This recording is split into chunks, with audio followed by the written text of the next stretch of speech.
As mensagens ficam mais curtas, as respostas demoram horas, às vezes dias, os planos são cancelados com desculpas vagas. A conversa que antes fluía naturalmente agora parece forçada, pesada, distante. Você sente no corpo antes mesmo de admitir na mente. Alguém que você ama está se afastando. E então o pânico chega, aquela urgência sufocante de fazer alguma coisa, qualquer coisa, para impedir que a pessoa vá embora de vez. Você liga mais. Manda mensagens longas tentando reacender a conexão. Pergunta o que está errado. Oferece mudanças, marca encontros, expõe o quanto está sofrendo. Faz tudo o que parece certo, tudo que deveria funcionar se amor fosse sobre esforço. Mas algo estranho acontece. Quanto mais você tenta segurar, mais rápido a pessoa escorrega pelos dedos. Como se cada gesto de amor estivesse, na verdade, empurrando quem você quer perto para mais longe ainda. Isso não é cruel, não é falta de amor da sua parte. Não é porque você não tentou o suficiente. É que existe um tipo de comportamento que, mesmo vindo de lugar genuíno, confirma exatamente o motivo pelo qual a pessoa começou a se afastar. Cada tentativa desesperada de reverter o afastamento funciona como prova de que aquele distanciamento era necessário. E a maioria das pessoas não percebe isso até já ter destruído qualquer chance de reconexão. Seja bem-vindo ao Oráculo Estoico. Aqui, a sabedoria milenar dos filósofos estoicos encontra os desafios da vida moderna. Nos próximos minutos, você vai descobrir 6 coisas que nunca deve fazer quando percebe que alguém está se distanciando. Não são conselhos românticos. São erros fatais que transformam amor em dependência e afastamento temporário em ruptura definitiva. Se você quer aprender a proteger sua dignidade, entender o que realmente afasta as pessoas e descobrir o único movimento que ainda pode mudar tudo, vale a pena ficar até o final. Quando você percebe que alguém está se afastando, a primeira coisa que grita dentro de você é: preciso entender por quê. Você quer respostas, quer que a pessoa sente, olhe nos seus olhos e justifique cada mudança de comportamento. Por que você está diferente? O que eu fiz? O que está acontecendo com você? As perguntas vêm carregadas de urgência, como se entender o motivo fosse a chave para reverter tudo. Mas existe um problema grave nessa abordagem. Quando alguém está se afastando, na maioria das vezes, a própria pessoa ainda não sabe exatamente por quê. Existe algo se movendo internamente, um desconforto, uma necessidade de espaço, uma dúvida que ainda não ganhou palavras. Exigir que ela transforme sentimentos confusos em explicações racionais é forçar uma clareza que não existe. E o que você consegue não é verdade, é uma justificativa improvisada só para te satisfazer. Pior ainda, ao cobrar respostas imediatas, você transforma a relação num interrogatório. Você deixa de ser parceiro e vira fiscal emocional. Cada vez que você pressiona por explicações, a pessoa sente 2 coisas ao mesmo tempo. Primeiro, culpa por não conseguir verbalizar algo que ainda está sendo processado. Segundo, sufocamento por não ter permissão para sentir sem ter que prestar contas. E essas 2 sensações juntas aceleram o afastamento que você tanto teme. Porque agora, não é só sobre o que estava incomodando antes. É sobre você não respeitar o tempo interno dela. Os estoicos eram radicais nesse ponto. Epiteto ensinava que você não controla os pensamentos, os sentimentos, nem as decisões dos outros. Essas coisas estão fora do seu domínio. Tentar governar o processo interno de alguém, exigindo que ela te entregue explicações prontas, é violar um território que nunca foi seu. É tentar controlar o incontrolável. E toda vez que você faz isso, perde um pouco mais de si mesmo no desespero de entender o outro. Existe uma diferença enorme entre estar disponível para conversar e cobrar uma conversa. Quando você está disponível, a pessoa sabe que pode vir até você quando estiver pronta. Quando você cobra, a pessoa sente que precisa se defender de você. E ninguém reaproxima de quem virou ameaça. O silêncio temporário do outro não é ataque, não é frieza calculada, não é estratégia para te machucar. É, na maioria das vezes, apenas o tempo necessário para processar algo que ainda não tem nome. Então, a primeira coisa que você nunca deve fazer quando alguém começa a se afastar é exigir explicações imediatas. Respeite o tempo do outro. Deixe espaço para que a pessoa entenda a si mesma antes de ter que explicar para você. Porque forçar respostas rápidas não traz clareza. Traz apenas palavras vazias ditas sob pressão. A lógica parece perfeita. Se alguém está se afastando, você precisa aparecer mais, ligar com mais frequência, mandar mensagens durante o dia inteiro, criar desculpas para marcar encontros, mostrar presença constante, como se quantidade de contato compensasse qualidade de conexão. Parece amor, parece cuidado, parece esforço legítimo. Mas é exatamente o contrário.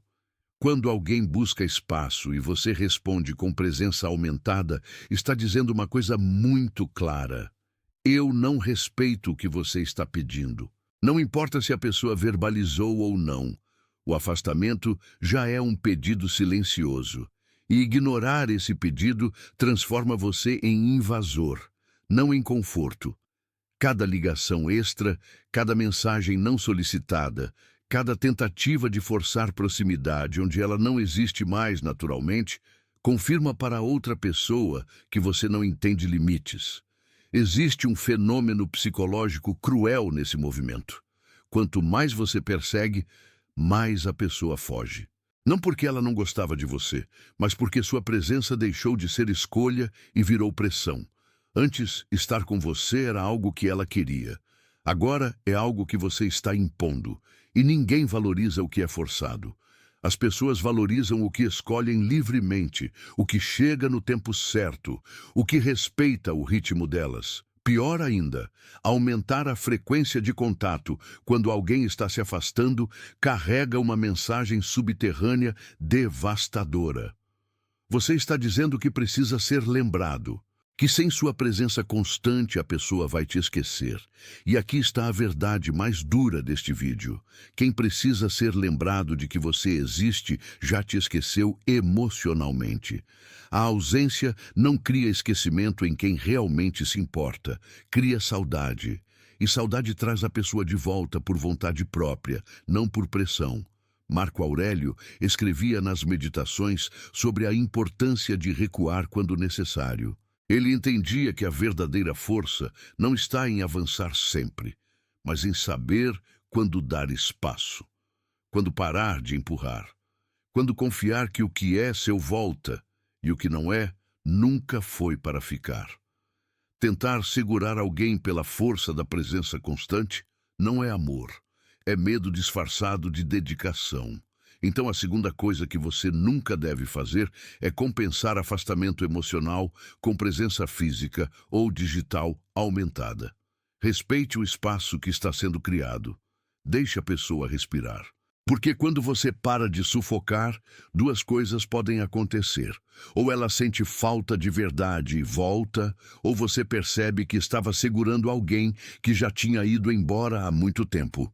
E ambas as opções são melhores do que viver na ilusão de que forçar proximidade cria conexão real. Quando todas as tentativas de segurar alguém começam a falhar, surge a oferta final. Eu posso mudar. Me diz o que está errado que eu conserto. Vou ser diferente, só me dê uma chance. As palavras saem carregadas de sinceridade, de urgência, de vontade genuína de fazer dar certo. Você acredita no que está dizendo. Acredita que se a pessoa apontar os defeitos, você vai corrigir todos. Mas essa promessa, mesmo vinda de lugar real, é uma das armadilhas mais perigosas que existem. Oferecer mudanças sob pressão não é transformação, é negociação desesperada. Você está dizendo, eu abro mão de quem sou para que você fique. Isso cria uma dinâmica tóxica, onde sua identidade vira moeda de troca por aprovação temporária. Mesmo que a pessoa aceite, mesmo que ela diga que vai te dar outra chance, o que você construiu não é uma relação saudável. É uma relação em que você precisa se moldar constantemente para ser amado. E ninguém sustenta isso por muito tempo.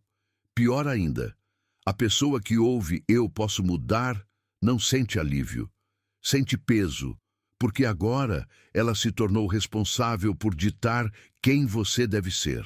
E ninguém quer carregar essa responsabilidade. Além disso, essa frase revela algo que assusta. Você é tão dependente dessa relação que está disposto a abandonar partes de si mesmo só para não ficar sozinho. E dependência emocional não atrai, afasta, porque ninguém quer ser o centro gravitacional da vida de outra pessoa. Existe uma diferença brutal entre mudança real e mudança reativa. Mudança real acontece quando você reconhece algo em si que precisa ser ajustado, independente de quem está ao seu lado. Você muda porque quer ser melhor, não porque tem medo de perder alguém. Mudança reativa acontece sob ameaça de abandono.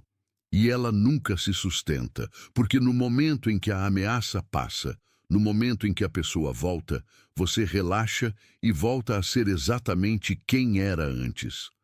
Sêneca alertava que quem muda por medo de perder alguém nunca mudou de verdade. Apenas se curvou. E curvar-se não constrói caráter, constrói ressentimento, porque lá no fundo você sabe que abriu mão de algo importante. E um dia, quando a relação acabar de qualquer forma, você vai olhar para trás e perceber que perdeu a pessoa e perdeu a si mesmo no processo. Então a terceira coisa que você nunca deve fazer é negociar sua essência para impedir um afastamento. Se você precisa mudar, mude por você. Mude porque reconhece que algo não está funcionando na sua vida, não apenas naquela relação. Mas nunca ofereça sua identidade como último recurso para segurar alguém que já decidiu ir embora. Porque no final, você vai perceber que o preço de manter alguém assim é alto demais. Quando nada mais funciona, quando todas as tentativas racionais falham, surge a última cartada emocional. Você decide mostrar o quanto está sofrendo. Revela a dor, o desespero, o vazio que a ausência dessa pessoa está causando. Conta que não está dormindo, que não consegue se concentrar, que se sente perdido sem ela. Expõe a fragilidade completa, esperando que a vulnerabilidade gere compaixão e que a compaixão traga a pessoa de volta. Parece honestidade emocional, parece coragem de se mostrar por inteiro, mas é, na verdade, manipulação disfarçada de transparência. Existe uma diferença sutil, mas devastadora, entre compartilhar vulnerabilidade e usar vulnerabilidade como ferramenta. Compartilhar é dizer, estou passando por algo difícil, mas estou lidando com isso. Usar como ferramenta é dizer, estou desmoronando e você é responsável por me reerguer. Quando você expõe fragilidade extrema como estratégia para reconquistar alguém, está transferindo o peso da sua estabilidade emocional para os ombros do outro. E ninguém quer carregar esse fardo. A pessoa que ouve, eu estou destruído sem você, não sente vontade de voltar. Sente culpa. E culpa é um dos piores alicerces para qualquer relação. Se ela voltar, não será porque sentiu saudade, desejo ou amor. Será porque se sentiu responsável pelo seu colapso emocional. E relacionamentos que se sustentam em culpa não duram. Eles apodrecem lentamente, com o ressentimento crescendo dos dois lados. Você vai sentir que ela está ali por pena, não por vontade. Ela vai sentir que está presa numa responsabilidade que nunca pediu para assumir. Além disso, expor fragilidade como última tentativa revela algo que assusta profundamente. Você não tem estrutura emocional fora dessa relação. Você não existe de forma sólida sem a presença do outro. E isso é aterrorizante para quem está do outro lado, porque ninguém quer ser o único pilar que sustenta a saúde mental de outra pessoa. Isso não é amor, é dependência crua, nua, sem disfarce. Os estoicos diferenciavam vulnerabilidade autêntica de manipulação emocional. Marco Aurélio escrevia sobre suas dores, sobre suas dúvidas, sobre seus medos, mas ele fazia isso em privado, em suas meditações pessoais, como forma de processar, não de pressionar. Ele entendia que mostrar fragilidade para crescer é sabedoria. Mostrar fragilidade para forçar alguém a ficar é fraqueza travestida de coragem. Então, a quarta coisa que você nunca deve fazer é usar seu sofrimento como moeda de troca para reconquistar alguém. Não transforme sua dor em arma emocional. Não force a pessoa a escolher entre voltar ou carregar a culpa de ter te destruído, porque quem volta por culpa nunca fica de verdade. E você merece alguém que escolha ficar por desejo, não por responsabilidade moral de não te deixar desmoronar. Tem um momento em que a frustração de não conseguir reverter o afastamento vira obsessão por um encontro final. Precisamos conversar pessoalmente. Só me dá uma chance de explicar olhando nos seus olhos. Vamos tomar um café, só 15 minutos. A ideia parece razoável. Parece que se você conseguir colocar a pessoa na sua frente, se conseguir falar sem a barreira das mensagens, tudo vai se resolver. Mas forçar um encontro quando alguém está evitando justamente isso é um dos erros mais fatais que você pode cometer. Quando você insiste em marcar encontros que a pessoa claramente não quer ter, está comunicando algo muito específico. Você não confia que suas palavras ou sua presença tenham valor suficiente para que ela escolha voluntariamente estar com você. Você precisa criar uma situação em que ela não tenha escolha, precisa encurralar emocionalmente. E isso transforma um possível momento de reconexão em armadilha. A pessoa não vai sentir vontade de se abrir. Vai sentir vontade de fugir ainda mais rápido. Existe uma reação psicológica natural quando alguém se sente pressionado. Resistência. Quanto mais você força um encontro, mais a pessoa cria barreiras. Mesmo que ela aceite por educação, por culpa ou por cansaço de recusar, o encontro já começa contaminado. Ela vai estar ali fisicamente, mas emocionalmente já terá construído muros antes mesmo de sentar na sua frente. E você vai sair daquele encontro ainda mais frustrado, porque tentou de tudo e nada funcionou. A verdade que dói é simples. Se a pessoa quisesse conversar, ela procuraria. Se ela quisesse te ver, ela marcaria. O silêncio dela já é uma resposta. E forçar um encontro é tentar reverter uma decisão que já foi tomada internamente. Você não está criando uma oportunidade, está violando uma escolha, e violar a autonomia de alguém, mesmo que com boas intenções, destrói qualquer possibilidade de respeito mútuo que ainda restava. Epiteto ensinava que a liberdade do outro é tão sagrada quanto a sua. Forçar alguém a estar em sua presença quando ela está pedindo distância é desrespeitar essa liberdade fundamental. É colocar sua necessidade de encerramento, sua necessidade de entender, sua necessidade de se explicar acima do direito dela de processar as coisas no tempo dela. E isso não é amor, é egoísmo disfarçado de persistência romântica. Então a quinta coisa que você nunca deve fazer é prender alguém em conversas ou encontros forçados. Não insista em última conversa. Não crie situações em que a pessoa se sinta obrigada a te ouvir, porque quem precisa ser obrigado a ficar já decidiu ir embora. E forçar presença física não muda decisão emocional. Só transforma você em mais um peso que ela precisa carregar antes de finalmente se libertar. Chega um ponto em que você percebe que perseguir não está funcionando. Ligar mais, cobrar explicações, oferecer mudanças, expor fragilidade, forçar encontros. Nada disso trouxe a pessoa de volta. E então você muda de estratégia. Se ela quer distância, vai ter distância. Você corta contato de forma abrupta. Para de responder. Apaga fotos. Exclui das redes sociais. Adota uma frieza calculada, uma indiferença performática que grita por atenção enquanto finge não se importar. Parece dignidade. Parece que você finalmente acordou, mas é apenas vingança disfarçada de amor próprio.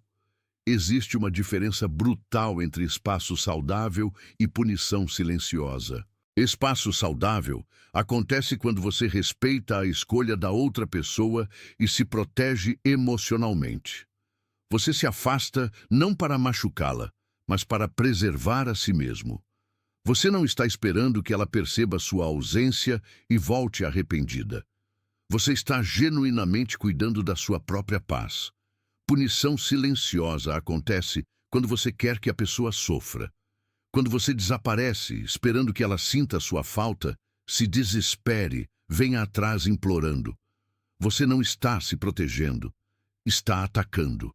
O problema é que indiferença forçada consome tanta energia quanto perseguição desesperada, porque ambas ainda estão completamente centradas na reação do outro.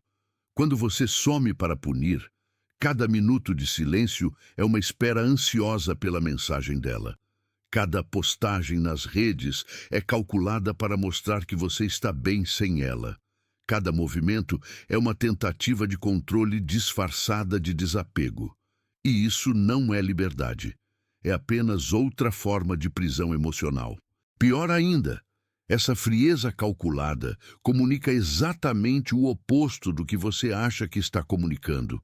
Você acha que está mostrando força, independência, que não precisa de ninguém, mas o que você está mostrando é ressentimento, mágoa, incapacidade de lidar com rejeição de forma madura. E isso afasta ainda mais, porque ninguém quer voltar para alguém que transforma término em campo de batalha emocional. Marco Aurélio escrevia sobre a diferença entre desapego verdadeiro e ressentimento disfarçado. Desapego real liberta você e a outra pessoa. Você consegue seguir em frente sem carregar raiva, sem planejar vinganças sutis, sem esperar que ela se arrependa. Ressentimento disfarçado aprisiona os dois. Você fica preso na necessidade de provar que está bem, de fazer ela se sentir mal por ter te perdido, de transformar sua dor em arma. Então a sexta coisa que você nunca deve fazer é usar frieza como arma para ferir quem está se afastando. Não desapareça para punir. Não adote indiferença calculada, esperando que ela perceba e volte. Desapego real não precisa de plateia nem de vingança. Ele simplesmente acontece quando você entende que segurar alguém contra a vontade dela só machuca os dois, e que soltar de verdade é o único caminho para a paz. Você conhece agora os 6 erros que aceleram a perda quando alguém começa a se afastar.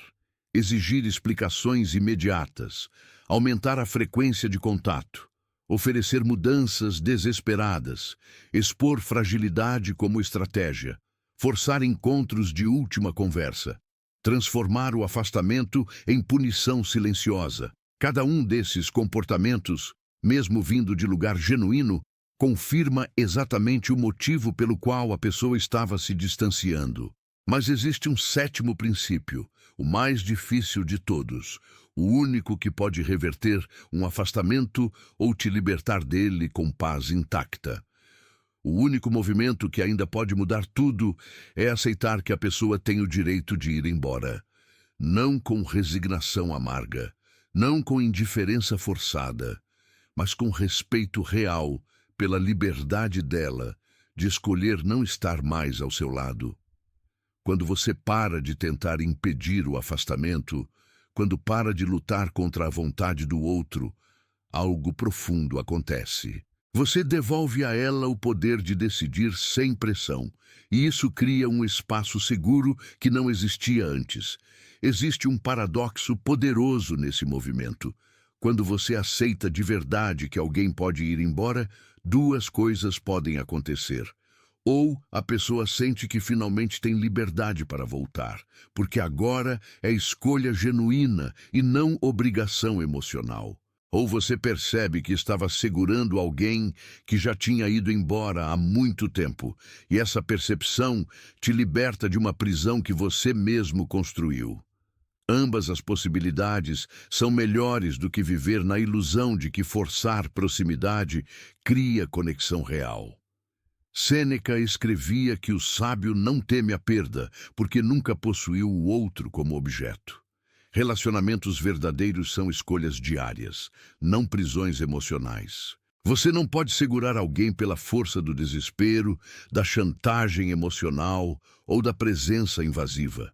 Você só pode oferecer um espaço onde a pessoa queira estar. E se esse espaço não for mais suficiente, se ela escolher ir embora de qualquer forma, você precisa ter dignidade suficiente para deixar. Então aqui vai o desafio final. Se você está vivendo um afastamento agora, escolha um desses 6 erros que você tem cometido e pare hoje mesmo. Para de cobrar explicações. Para de mandar mensagens. Para de oferecer mudanças. Para de expor sofrimento. Para de forçar encontros. Para de punir com silêncio. Escolha um e pare. Depois, observe o que acontece dentro de você quando deixa de tentar controlar o outro. Porque a verdadeira transformação não está em trazer a pessoa de volta. Está em recuperar a dignidade que você estava perdendo no processo. Se este vídeo tocou fundo, se você reconheceu seus próprios erros e está disposto a mudar, deixe nos comentários apenas uma palavra: liberdade. Deixe seu like se o conteúdo fez sentido, inscreva-se no canal para continuar recebendo ferramentas práticas sobre relacionamentos, estoicismo e dignidade emocional. E lembre-se, quem precisa ser segurado à força já soltou sua mão há muito tempo. A coragem está em aceitar isso e seguir em frente, não em lutar contra o inevitável.